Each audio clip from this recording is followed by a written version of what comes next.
안녕하세요. 중앙외과 전문 SD 입시 컨설팅입니다. 오늘은 올해 정시에서 입시 결과가 상승할 여력이 있는 대학에 대해 알아보겠습니다.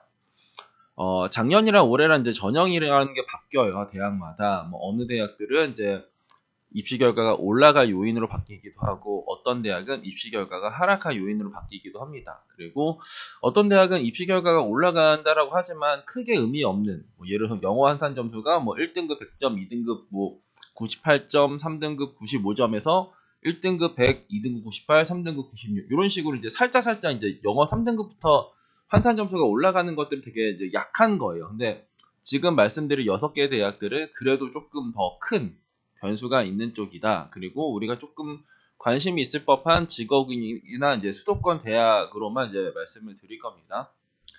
일단 하나씩 보면은 제일 처음에는 이제 가톨릭대라는 대학이 있어요.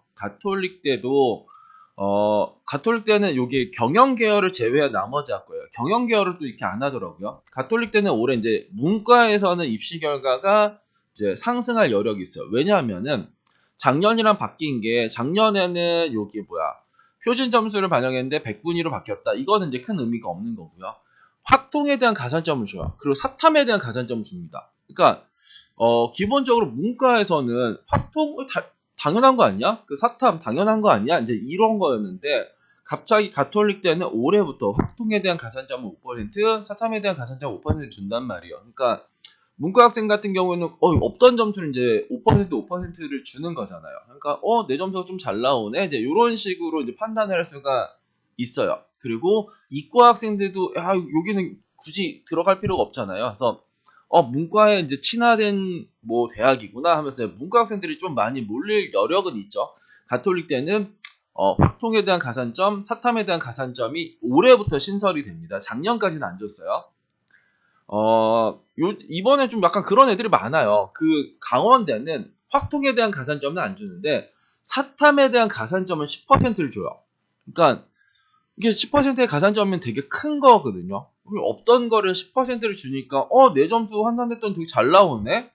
근데 작년에 사탐에 대한 가산점 10%를 안 준 거예요. 그러니까 그 정도의 폭 정도가 내가 만약에 작년에 380이었으면 올해 390 나오고 그런단 말이에요. 그러니까 그런 쪽에서 내가 이제 조금 조심해야 된다. 강원대가 내가 뭔가 점수가 잘 나오네. 가톨릭대가 잘 나오네. 그 가톨릭대랑 같이 보는 대학이 저기 명지대도 같이 보고 저기 가천대도 같이 보는데 가천이랑 명지대는 작년이랑 이제 문과에서 그 전형 방식이 달라지진 않았는데 가톨릭대만 이제 확통의 사탐을 이제 가산점 주니까 저기가 잘 나오네. 그 가천이랑 저기 명지는 전체적으로 내가 갈 학과가 없어 보이는데 가톨릭대는 몇 개가 좀 나와 보이는데 그럼 이제 사람들이 가톨릭대를 쓸 수밖에 없는 거죠. 강원대도 여튼간에 직업위에서 사탐에 대한 가산점 주니까 내 점수가 조금 펌핑이 된다.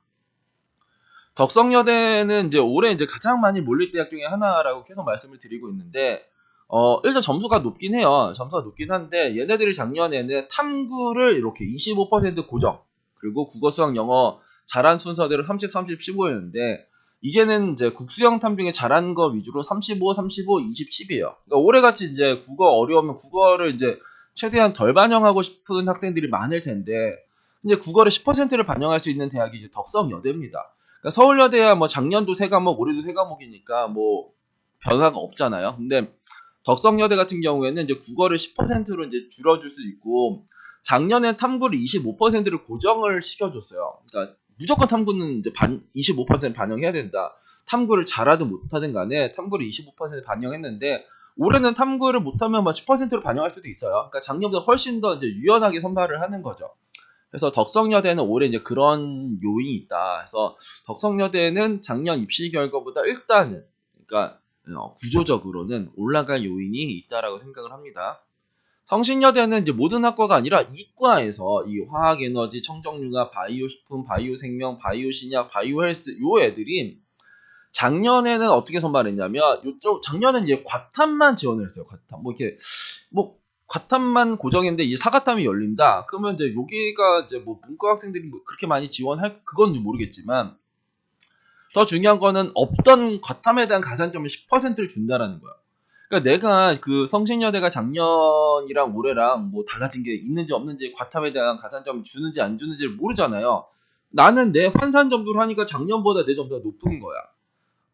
성신여대가 왜 나오지? 막 이렇게 막 의아하면서도 성신여대가 요 학과들이 나오는 겁니다. 그러면 여기는 이제 과탐에 대한 가산점을 주는 쪽에 있고, 작년에는 과탐 고정에서 사과탐 열리면서 과탐에 대한 가산점 주는 쪽에 있고, 작년에 과탐 2의 가산점을 5% 줬다가 이제 과탐에 대한 가산점 10% 바뀌는 쪽에 있고, 작년에도 과탐으로 지원했는데 과탐에 대한 가산점 10%를 주는, 그러니까 과탐에 대한 가산점을 10%가 주는 쪽에가 여기가 있어요. 그러니까 성신여대는 모든 학과가 아니에요. 이 학과들만이요. 그러면 이 학과들은 이제 올라가면은 얘네들이 몰리면은 반대편에서 작년이랑 올해는 달라진 부분이 없는 학과도 있을 테고, 작년에 비해서 입시 결과 또 이렇게 하락의 요인의 학과들도 있거든요.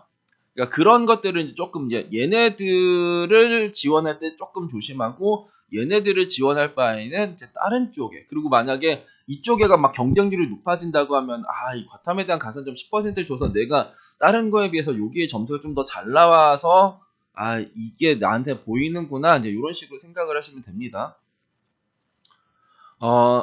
연세대 미래 같은 경우에는 평균에서 탐구 하나로 이제 줄어요. 그러니까 탐구 과목 수가 이제 줄어든다라는 거는, 이거는 이제 여튼간에 이제 그래도 되게 크게 올라갈 요인 중에 하나거든요. 탐구를 2개를 잘해라 해서 이제 탐구 하나만 잘해도 된다라는 거니까, 연세대 미래는 올해 여튼간에 탐구 과목 수가 줄어들었고, 그리고 모집 인원도 급감을 합니다. 그래서 연세대 미래를 이제 안전하게 쓰는 거는 개인적으로는 그렇게 추천드리지는 않아요.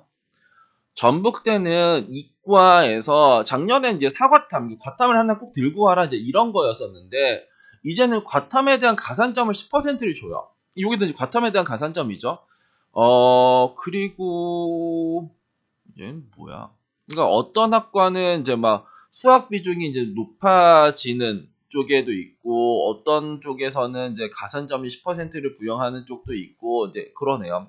그러니까 그 여튼간에 이런 식으로 과탐에 대한 가산점, 그리고 이제 만약에 수학 비중이 40에서 50% 는다라는 거, 만약 이런 게 있다고 하면은 수학을 50%를 반영하는 대학이 있나를 이제 살펴보면 되는 거예요. 그러니까 우리가 이제 과탐에 대한 가산점 10% 준다면 당연히 올라갈 거야라고 생각하는데, 예를 들어서 수학 반영 비율이 막 20%에서 50%를 는다 하면은 이게 올라갈 요인이냐, 내려갈 요인이냐라고 생각했을 때, 기본적으로 이제 특이하게 선발한 쪽은 올라가요. 그러니까 수학은 기본적으로 이과 하면 한 30%, 35% 반영하는 게 되게 이상적이잖아요. 대부분 그러잖아요. 근데 갑자기 50% 반영하는 대학이 있어.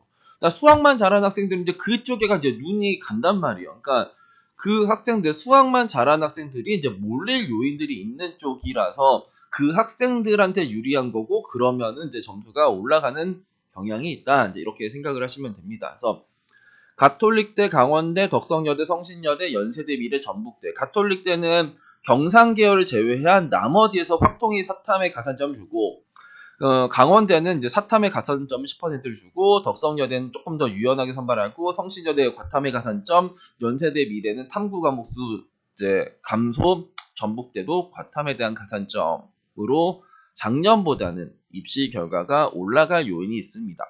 요런 쪽에는 이제 상향을 하는 거는 이제 좋은 선택은 아니에요. 요런 대학에다가 내가 이 대학의 점수보다 훨씬 더 높으면은 쓰면 되지만, 내가 막 전북대나 뭐 연세대 미래나 작년 점수랑 내 점수랑 걸쳤어. 그러면은 이제 여기서는 어렵죠. 아니면 작년 점수보다 내 점수가 낮아. 거기도 어렵죠.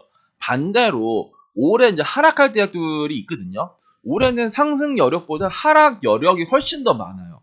그러니까 원래는 대부분은 이제 막 전형을 좋게 만든단 말이에요. 막뭐 탐구 2개에서 하나, 뭐 4과목에서 3과목, 막 뭐 이런 식으로 막 이렇게 막 점수를 약간 퍼주는 식으로 바꿨는데, 올해는 약간 반대편의 경우가 많은 것 같아요. 막 뭐 수학 가산점을 막 폐지하는 대학도 있고, 뭐 영어 반영비를 줄이는 쪽의 대학들도 있고, 뭐 가산점이 이게 변하는 쪽이 있고, 막 여튼간에 여러 쪽의 대학들이 이번엔 나왔더라고요. 그래서 그런 거 잘 살펴보면은 올해 입시 결과 상승할 대학이 있으면 반대로 하락할 대학도 있을 겁니다. 그 하락할 대학에다가 상향 지원 전략을 하시면 되고 그 하락할 대학은 저희 배치표를 구매하시면 볼 수 있으니까 필요하시면 구매하셔도 좋지 않을까 싶습니다.